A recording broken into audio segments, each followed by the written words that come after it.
माननीय प्रधानमंत्री जी से विनती करती हूं कि वे ई फलकों का अनावरण रिमोट का बटन दबाकर करें।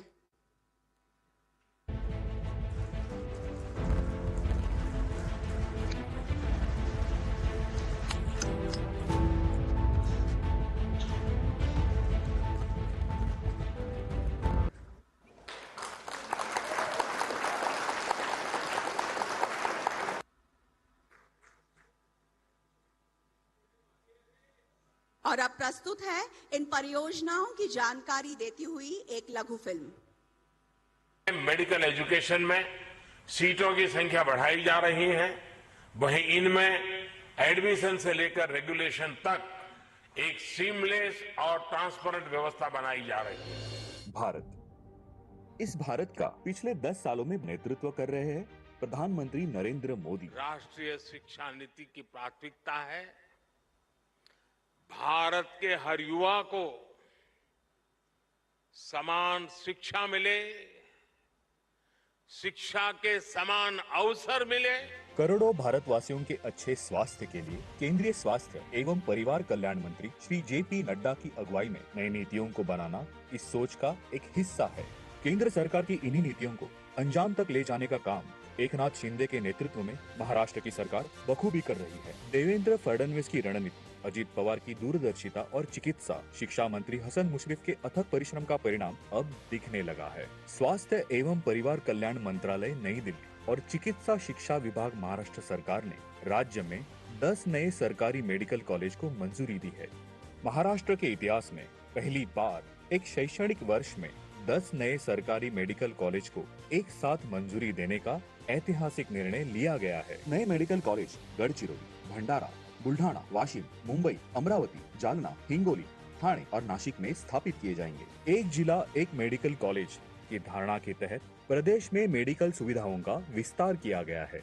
अब महाराष्ट्र में आगामी शैक्षणिक सत्र में सरकारी कॉलेजों में MBBS की 900 नई सीटें मिलाकर कुल 35 सरकारी मेडिकल कॉलेज और छात्रों के लिए 4850 MBBS की सीटें उपलब्ध होगी। अब रियायती दरों पर चिकित्सा शिक्षा उपलब्ध है और राष्ट्रीय चिकित्सा आयोग ने देश में 1 लाख MBBS सीटों का लक्ष्य भी हासिल कर लिया है। अब एक नहीं 10 कदम स्वस्थ महाराष्ट्र के, स्वस्थ राष्ट्र के। माननीय प्रधानमंत्री श्री नरेंद्र मोदी जी के स्किल इंडिया विजन के तहत पिछले 10 वर्षों में करोड़ों युवाओं को कौशल प्रदान कर सशक्त बनाया गया है और ये भारत को दुनिया की कौशल राजधानी बनने की ओर प्रेरित कर रहा है। भारत के कौशल विकास के इतिहास में स्वर्णिम अध्याय के रूप में आज एक नई शुरुआत हो रही है।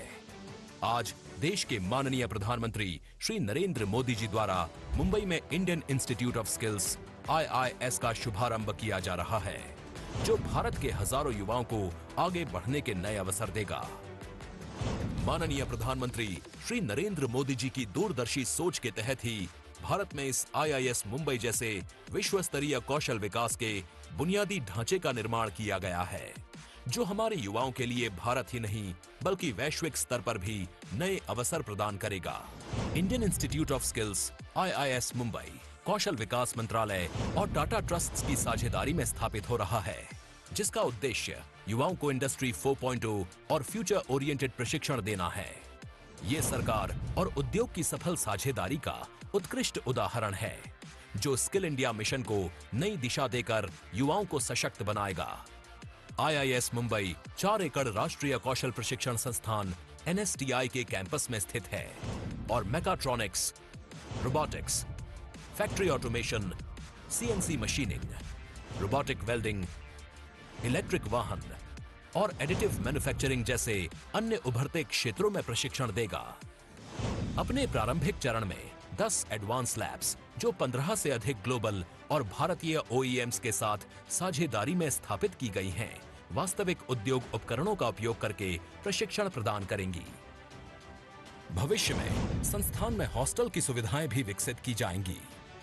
पूरी तरह विकसित परिसर के साथ संस्थान आने वाले 5 वर्षों तक प्रतिवर्ष 5000 से अधिक छात्रों को प्रशिक्षण देगा। IIS मुंबई देश में एक प्रमुख प्रशिक्षण संस्थान होगा, जिसमें विश्व स्तरीय व्यावसायिक प्रशिक्षण सुविधाएं उपलब्ध कराई जा रही हैं। आज इस शुभ अवसर पर माननीय प्रधानमंत्री जी महाराष्ट्र के विद्या समीक्षा केंद्र को भी देश को समर्पित करेंगे। आज टेक्नोलॉजी प्लेटफॉर्म से कहीं अधिक भारत के विद्या समीक्षा केंद्र शिक्षा के क्षेत्र में प्रगति और अवसर के प्रतीक हैं। आज हमारे माननीय प्रधानमंत्री श्री नरेंद्र मोदी जी द्वारा इस पहल का अगला कदम रखते हुए हम नवाचार से प्रेरित शैक्षिक उत्कृष्टता के एक नए युग की ओर देख रहे हैं। उद्घाटित हो रहे महाराष्ट्र के विद्या समीक्षा केंद्र में आपका स्वागत है। और अब डॉक्टर बाबा साहेब आम्बेडकर अंतर्राष्ट्रीय हवाई अड्डा नागपुर का आधुनिकीकरण तथा विस्तारीकरण, साथ ही शिरडी अंतर्राष्ट्रीय हवाई अड्डे की नई टर्मिनल बिल्डिंग का भूमि पूजन करने हेतु मैं माननीय प्रधानमंत्री जी से विनती करती हूं कि वे ई फलकों का अनावरण रिमोट का बटन दबाकर करें।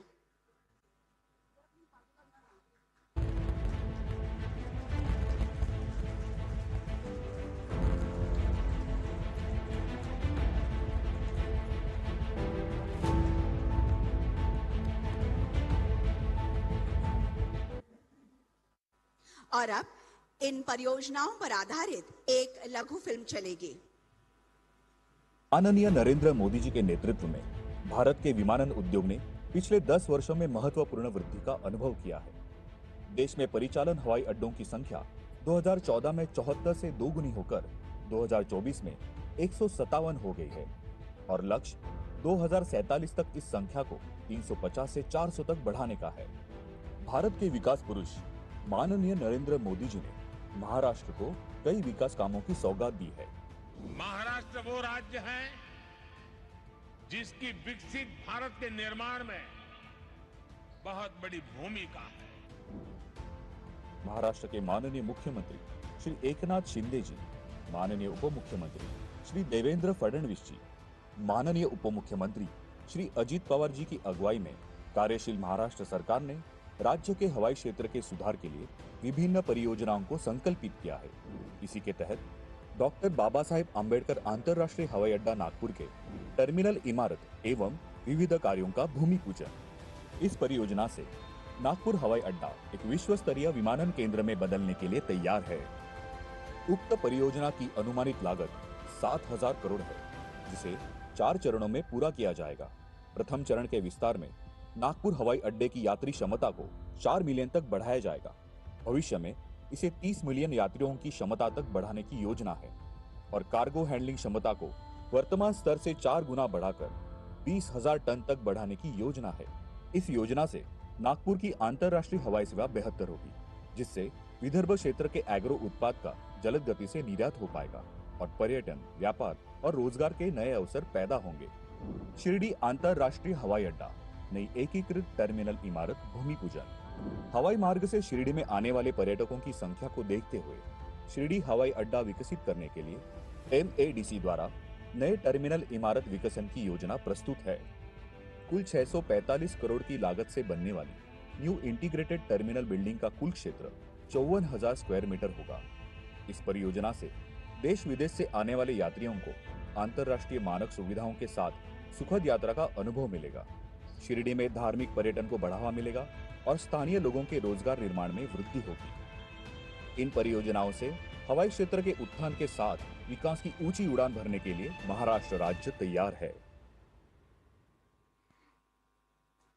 बेहद पेशकीमती मूल्य की सौगात आज माननीय प्रधानमंत्री महोदय जी ने हमें दी। हम उनके प्रति आभार प्रकट करते हैं और अब महाराष्ट्र के मुख्यमंत्री माननीय श्री एकनाथराव शिंदे जी हमें माणगाव रायगढ़ से संबोधित करेंगे।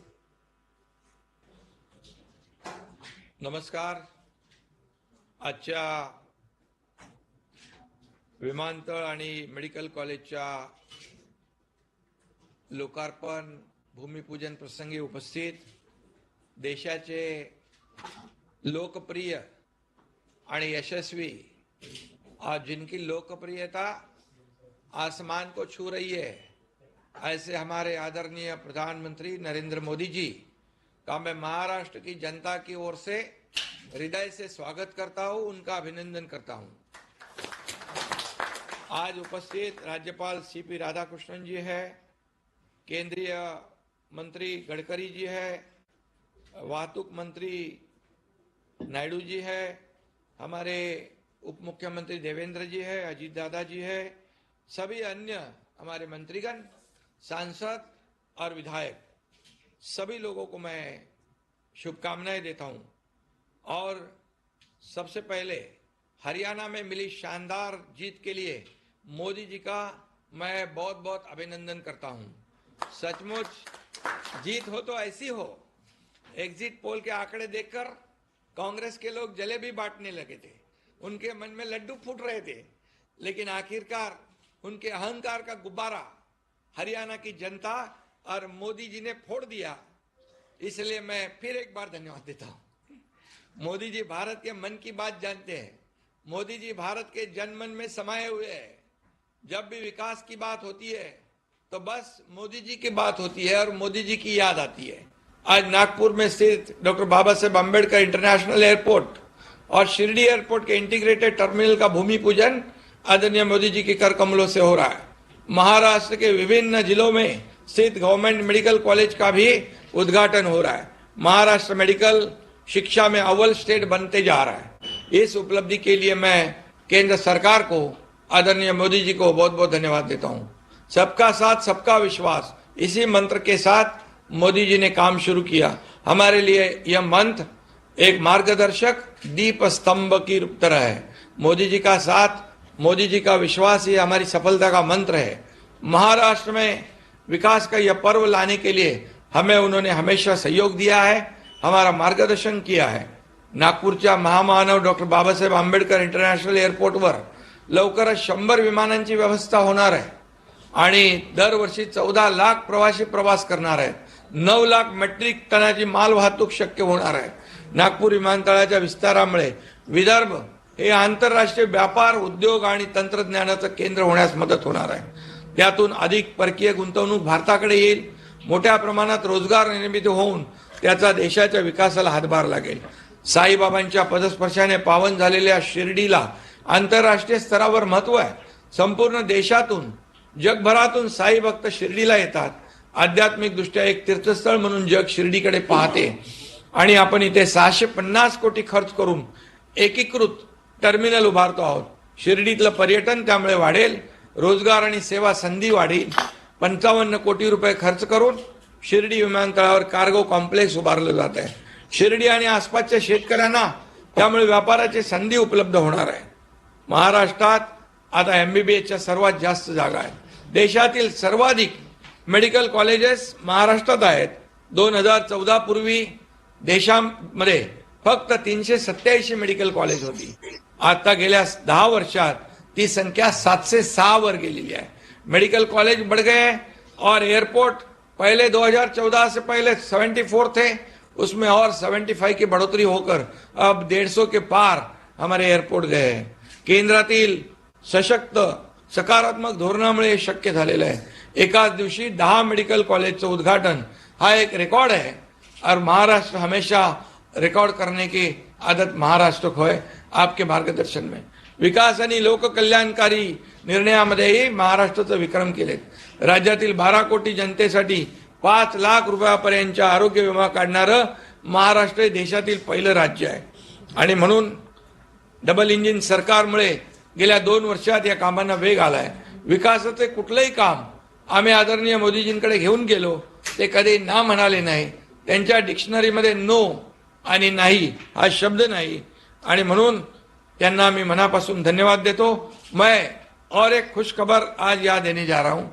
हमारे नवी मुंबई इंटरनेशनल एयरपोर्ट से अगले 2-3 दिनों में सुखोई फाइटर टेक ऑफ करने वाला है।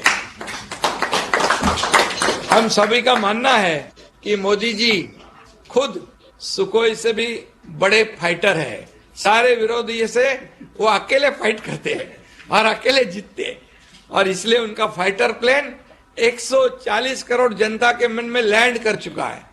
मोदी जी इस देश को हवाई जहाज की स्पीड से आसमान की ऊंचाई पर लेकर जा रहे। मां जगदम्बा की कृपा से हमारे देश को ऐसा नेता नसीब हुआ है। इसके लिए हरियाणा में मिले शानदार जीत के लिए मैं उनका फिर से एक बार हार्दिक अभिनंदन करता हूं। मैं जीत को महाराष्ट्र में भी दोहराने और मोदी जी को शानदार जीत का तोहफा देने का वादा करता हूं। धन्यवाद। जय हिंद, जय महाराष्ट्र। धन्यवाद माननीय मुख्यमंत्री महोदय जी।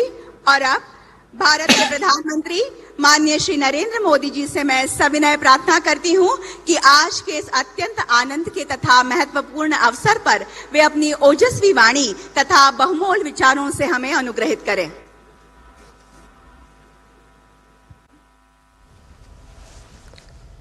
नमस्कार। महाराष्ट्र के गवर्नर सीपी राधाकृष्णन जी, मुख्यमंत्री श्रीमान एकनाथ शिंदे जी, केंद्रीय मंत्रिमंडल के मेरे सहयोगी, महाराष्ट्र के उप मुख्यमंत्री श्री देवेंद्र फडणवीस जी, श्री अजित पवार जी, अन्य सभी वरिष्ठ महानुभाव और महाराष्ट्र के मेरे प्यारे भाइयों और बहनों, महाराष्ट्रातील सर्व शिवप्रेमी बंधू भगिनींना माझा नमस्कार। आज महाराष्ट्र को 10 मेडिकल कॉलेज की सौगात मिल रही है। नागपुर एयरपोर्ट के आधुनिकीकरण और विस्तार का काम, शिरडी एयरपोर्ट के लिए एक टर्मिनल बिल्डिंग का निर्माण, आज इंफ्रास्ट्रक्चर से जुड़े इन 2 अहम प्रोजेक्ट्स का शिलान्यास भी हुआ है। मैं इन सभी विकास कार्यों के लिए महाराष्ट्र के लोगों को बहुत बहुत बधाई देता हूं। अभी पिछले हफ्ते ही मैं ठाणे और मुंबई गया था। यहां मेट्रो समेत 30,000 करोड़ के प्रोजेक्ट्स के शुभारंभ का अवसर मुझे मिला। इसके पहले भी अलग अलग जिलों में हजारों करोड़ की विकास परियोजनाएं शुरू हुई हैं। कई शहरों में मेट्रो का विस्तार किया जा रहा है, कहीं एयरपोर्ट को अपग्रेड किया जा रहा है, तो कहीं सड़कों और हाईवे से जुड़े प्रोजेक्ट्स तेज गति से आगे बढ़ रहे हैं। Infrastructure, solar energy, textile park से जुड़ी परियोजनाएं लॉन्च की गई हैं। किसानों, पशुपालकों के हित में नई पहल की गई है। महाराष्ट्र में देश के सबसे बड़े कंटेनर पोर्ट वधावन पोर्ट की नींव रखी गई है।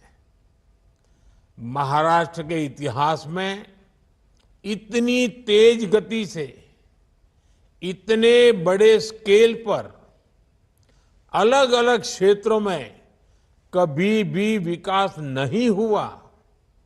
हां, यह बात अलग है कि कांग्रेस के राज में इतनी ही तेज गति से, इतने ही स्केल पर अलग अलग क्षेत्रों में भ्रष्टाचार जरूर होता था। भाइयों और बहनों, कुछ दिन पहले ही हमने मराठी भाषा को अभिजात भाषा का दर्जा दिया। जब एक भाषा को उसका गौरव मिलता है, तब सिर्फ शब्द नहीं बल्कि पूरी पीढ़ी को नए बोल मिलते हैं। करोड़ों मराठी मानुस का दशकों पुराना सपना पूरा हुआ। महाराष्ट्र के लोगों ने जगह जगह इसकी खुशी मनाई। आज महाराष्ट्र के गांव-गांव से मुझे खुशी के संदेश भी भेज रहे हैं।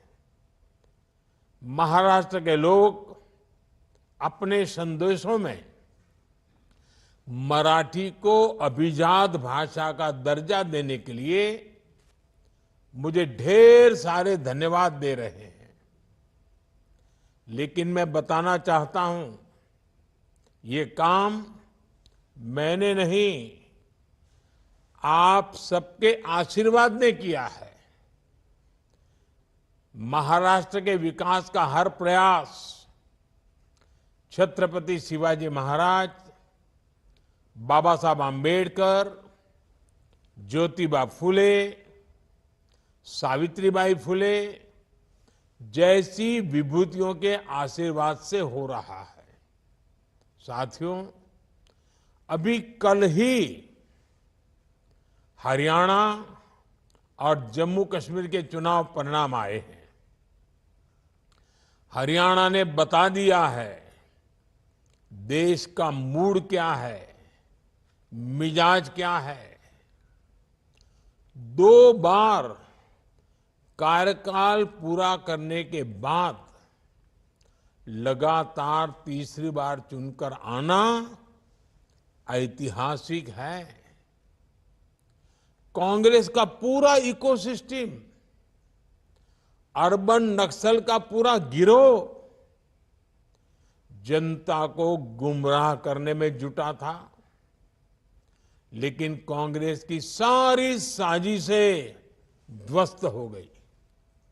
उन्होंने दलितों के बीच झूठ फैलाने की कोशिश की, लेकिन दलित समाज ने इनके खतरनाक इरादों को भांप लिया। दलितों को एहसास हो गया कि कांग्रेस उनका आरक्षण छीनकर अपने वोट बैंक को बांटना चाहती है। आज हरियाणा के दलित वर्ग ने बीजेपी को रिकॉर्ड समर्थन दिया है। हरियाणा के ओबीसी बीजेपी के विकास कार्यों को देखकर उसके साथ है। कांग्रेस ने किसानों को भड़काया, लेकिन किसानों को पता है कि उसे फसलों पर एमएसपी किसने दी। हरियाणा के किसान बीजेपी की किसान कल्याण योजनाओं से खुश है। कांग्रेस ने युवाओं को टारगेट किया और अलग अलग तरीके से उन्हें भड़काने की कोशिश की, लेकिन हरियाणा के नौजवान, हमारी बहनें, बेटियां अपने उज्जवल भविष्य के लिए भाजपा पर ही भरोसा कर रहे हैं। कांग्रेस ने सारे हथकंडे अपनाए, लेकिन हरियाणा की जनता ने दिखा दिया वो अब कांग्रेस और अर्बन नक्सल के नफरती षड्यंत्रों का शिकार नहीं होने वाले। साथियों, कांग्रेस हमेशा बांटो और सत्ता पाओ के फॉर्मूले पर चली है। कांग्रेस ने बार बार यह सिद्ध किया है कि वो एक गैर जिम्मेदार दल बन गया है। वो अभी भी देश को बांटने के लिए नए नए नैरेटिव गढ़ रही है। कांग्रेस समाज को बांटने का फॉर्मूला लाती रहती है। कांग्रेस देश के मतदाताओं को गुमराह करने से बाज नहीं आ रही। कांग्रेस का फॉर्मूला साफ है कि मुसलमानों को डराते रहो, उनको भय दिखाओ, उनको वोट बैंक के कन्वर्ट करो और वोट बैंक को मजबूत करो। कांग्रेस के एक भी नेता ने आज तक कभी नहीं कहा कि हमारे मुस्लिम भाई बहनों में कितनी जातियां होती हैं। मुस्लिम जातियों की बात आते ही कांग्रेस के नेता पर मुंह पर ताला लगाकर बैठ जाते हैं। लेकिन जब भी हिंदू समाज की बात आती है तो कांग्रेस उनकी चर्चा जाति से ही शुरू करती है। कांग्रेस की नीति है हिंदुओं की एक जाति को दूसरी जाति से लड़ाओ। कांग्रेस जानती है कि जितना हिंदू बटेगा उतना ही उसका फायदा होगा। कांग्रेस किसी भी तरीके से हिंदू समाज में आग लगाए रखना चाहती है ताकि वो उस पर राजनीतिक रोटियां सेकती रहें। भारत में जहां भी चुनाव होते हैं वहां कांग्रेस यही फॉर्मूला लागू करती है। अपना वोट बैंक पक्का करने के लिए कांग्रेस समाज में जहर घोलने के हर हथकंडे अपना रही है। कांग्रेस पूरी तरह से सांप्रदायिक और जातिवाद का चुनाव लड़ती रहती है। हिंदू समाज को तोड़कर उसे अपनी जीत का फॉर्मूला बनाना, यही कांग्रेस की राजनीति का आधार है। कांग्रेस भारत के सर्वजन हिताय, सर्वजन सुखाय की भावना का दमन कर रही है, सनातन परंपरा का दमन कर रही है। जिस कांग्रेस ने इतने वर्षों तक देश पर राज किया, वो सत्ता में वापसी के लिए इतनी बेचैन है कि हर रोज नफरत की राजनीति कर रही है। कांग्रेस की पुरानी पीढ़ी के नेता भी बेबस है, असहाय है कि उनकी इस पार्टी की क्या स्थिति हो गई है। कांग्रेस की ये स्थिति होने वाली है। कांग्रेस नफरत फैलाने की सबसे बड़ी फैक्ट्री बनने वाली है। ये गांधी जी ने आजादी के बाद ही समझ लिया था। इसलिए ही गांधी जी ने कहा था कि कांग्रेस को खत्म कर देना चाहिए। कांग्रेस खुद खत्म नहीं हुई, लेकिन आज देश को खत्म करने पर तुली हुई है। इसलिए हमें सावधान रहना है, सतर्क रहना है। साथियों, मेरा पक्का विश्वास है समाज को तोड़ने की आज जो कोशिश हो रही है, ऐसी हर साजिश को महाराष्ट्र के लोग नाकाम करके रहेंगे। महाराष्ट्र के लोगों को देश के विकास को सर्वोपरि रखते हुए एकजुट होकर बीजेपी महायुति के लिए वोट करना है। हरियाणा तर भाजपा जिंकली, आता महाराष्ट्रात यापेक्षा मोठा विजय मिलवायचा आहे। साथियों, पिछले 10 वर्ष में हमने देश के विकास के लिए आधुनिक इंफ्रा बनाने का एक महायज्ञ शुरू किया है। आज हम सिर्फ बिल्डिंग नहीं बना रहे हैं, हम एक स्वस्थ और समृद्ध महाराष्ट्र की नींव रख रहे हैं। एक साथ 10 नए सरकारी मेडिकल कॉलेजों की शुरुआत, ये केवल 10 नए संस्थानों को तैयार करना नहीं है, ये लाखों लोगों के जीवन को बेहतर बनाने का महायज्ञ है। ठाणे, अंबरनाथ, मुंबई, नासिक, जालना बुल्ढाना, हिंगोली, वाशिम, अमरावती, भंडारा और गढ़चिरौली, ये मेडिकल कॉलेज इन सभी जिलों में और आसपास के क्षेत्रों में लाखों परिवारों की सेवा का केंद्र बनेंगे। इनके चलते महाराष्ट्र में 900 मेडिकल सीटें बढ़ रही है।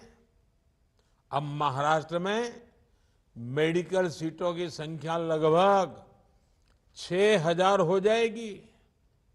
इस बार लाल किले से देश ने संकल्प लिया है कि मिडिल क्लास में मेडिकल लाइन में 75,000 नई सीटें जोड़ी जाएगी। आज का ये आयोजन इसी दिशा में भी बड़ा कदम है। साथियों, हमने मेडिकल शिक्षा को सुलभ बनाया है। इससे महाराष्ट्र के युवाओं के लिए नए अवसरों के दरवाजे खुल गए हैं। हमारे गरीब और मध्यम वर्ग के ज्यादा से ज्यादा बच्चे डॉक्टर बने, उनका सपना पूरा हो, ये हमारी सरकार की प्राथमिकता है। एक समय में इस तरह की पढ़ाई के लिए मातृभाषा में किताबें ना होना भी बड़ी चुनौती थी। हमने महाराष्ट्र के युवाओं के हितों को ध्यान में रखते हुए ये भेदभाव भी खत्म किया है। अब महाराष्ट्र के युवा मराठी भाषा में मेडिकल की पढ़ाई कर पाएंगे। मराठी भाषा में पढ़कर वो डॉक्टर बनने का सपना पूरा करेंगे। साथियों, जीवन को आसान बनाने का हमारा प्रयास गरीबी के खिलाफ लड़ाई का बहुत बड़ा माध्यम है। कांग्रेस जैसी पार्टियों ने तो गरीबी को अपनी राजनीति का ईंधन बना रखा था, इसलिए वो गरीब को गरीब बनाए रखती थी। लेकिन हमारी सरकार ने एक दशक के भीतर भीतर 25 करोड़ लोगों को गरीबी से निकाला है और देश में स्वास्थ्य सेवाओं का कायाकल्प इसका एक बड़ा आधार बना है। आज हर गरीब के पास मुफ्त इलाज के लिए आयुष्मान कार्ड है। अब सभी देशवासियों में जो भी 70 के ऊपर के हैं, अब 70 साल की उम्र के बुजुर्गों को भी मुफ्त इलाज मिल रहा है। जन औषधि केंद्रों पर बेहद कम कीमत पर जरूरी दवाइयां मिल रही है। हार्ट मरीजों के लिए स्टेंट 80-85% तक सस्ते किए गए हैं। हमने कैंसर के इलाज के लिए जरूरी दवाइयों के लिए उसके दाम भी कम किए हैं। सरकारी मेडिकल कॉलेजों और अस्पतालों की संख्या बढ़ने से भी इलाज सस्ता हुआ है। आज गरीब से गरीब देशवासी को मोदी सरकार ने सामाजिक सुरक्षा का मजबूत कवच दिया है। साथियों, दुनिया किसी देश में तभी विश्वास करती है जब वहां का युवा आत्मविश्वास से भरा होता है। आज युवा भारत का आत्मविश्वास भारत के उज्जवल भविष्य की नई कहानी है। दुनिया के बड़े बड़े देश आज भारत को मानव संसाधन के बड़े केंद्र के रूप में देख रहे हैं। हमारे युवाओं के पास पूरी दुनिया में शिक्षा, स्वास्थ्य से लेकर सॉफ्टवेयर तक हर क्षेत्र में अपार अवसर है। इसलिए हम अपने युवाओं को ग्लोबल स्टैंडर्ड के मुताबिक स्किल्ड बना रहे हैं। आज हम महाराष्ट्र में विद्या समीक्षा केंद्र जैसे प्रकल्प भी शुरू कर रहे हैं। आज हमने मुंबई में इंडियन इंस्टीट्यूट ऑफ स्किल्स का शुभारंभ भी किया है। इसमें युवाओं को फ्यूचर ओरिएंटेड ट्रेनिंग मिलेगी, उनके टैलेंट को बाजार की डिमांड के मुताबिक आगे बढ़ाया जाएगा। हमारी सरकार ने युवाओं को पेड इंटर्नशिप देने की शुरुआत भी की है। भारत के इतिहास में पहली बार इस तरह की पहल हुई है। अब युवाओं को 5,000 रुपये इंटर्नशिप के तौर पर मिलेंगे। मुझे खुशी है कि हजारों कंपनियां इस अभियान में जुड़ने के लिए युवाओं को इंटर्नशिप में मदद करने के लिए रजिस्ट्रेशन करा रही है। इस पहल से युवाओं की नींव मजबूत होगी, उनको नया अनुभव मिलेगा और उनके लिए नए अवसरों की राह आसान होगी। भाइयों और बहनों, युवाओं को लेकर भारत जो प्रयास कर रहा है उसके परिणाम भी लगातार सामने आ रहे हैं। आज हमारे एजुकेशन इंस्टीट्यूट्स दुनिया के टॉप इंस्टीट्यूट्स की बराबरी कर रहे हैं। अभी कल ही वर्ल्ड यूनिवर्सिटी रैंकिंग आई है। इस रैंकिंग के अनुसार भारत में युवाओं के लिए उच्च शिक्षा की, रिसर्च की क्वालिटी बदल रही है। साथियों, आज पूरी दुनिया की नजर भारत पर है। भारत दुनिया की 5वीं सबसे बड़ी अर्थव्यवस्था बन चुका है। अब ग्लोबल इकोनॉमी का फ्यूचर भारत से जुड़ा हुआ है। भारत की ये आर्थिक प्रगति नए अवसरों को लेकर आ रही है। ऐसे क्षेत्र जिनकी दशकों तक कांग्रेस ने उपेक्षा की, आज वो क्षेत्र भी असीम अवसरों का स्रोत बन रही है। जैसे टूरिज्म का उदाहरण है। महाराष्ट्र के पास कितनी अमूल्य विरासत है। महाराष्ट्र में कितने सुंदर प्राकृतिक स्थल है, आध्यात्मिक केंद्र है। इनके इर्द गिर्द हजारों लाखों करोड़ की इकोनॉमी विकसित हो सकती थी, लेकिन इन अवसरों का वैसे उपयोग नहीं हुआ जैसा होना चाहिए था। कांग्रेस को न विकास से मतलब था, न विरासत से मतलब था। हमारी सरकार में विकास भी है, विरासत भी है। हम अपने समृद्ध अतीत से प्रेरणा लेकर उज्जवल भविष्य का निर्माण कर रहे हैं। इसलिए आज शिरडी एयरपोर्ट के लिए नए टर्मिनल बिल्डिंग का शिलान्यास, नागपुर एयरपोर्ट का आधुनिकीकरण, ऐसे ही कितने ही विकास कार्य आज अनवरत महाराष्ट्र में चल रहे हैं। शिरडी एयरपोर्ट के नए टर्मिनल से साईं बाबा के भक्तों को काफी सुविधा होगी। देश विदेश से बड़ी संख्या में श्रद्धालु यहां आ सकेंगे।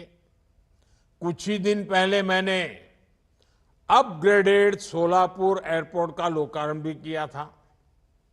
जब श्रद्धालु एक जगह आएंगे, शनि शिंगणापुर, तुलजा भवानी, कैलाश मंदिर जैसे आसपास के दूसरे स्थानों पर भी जरूर जाएंगे।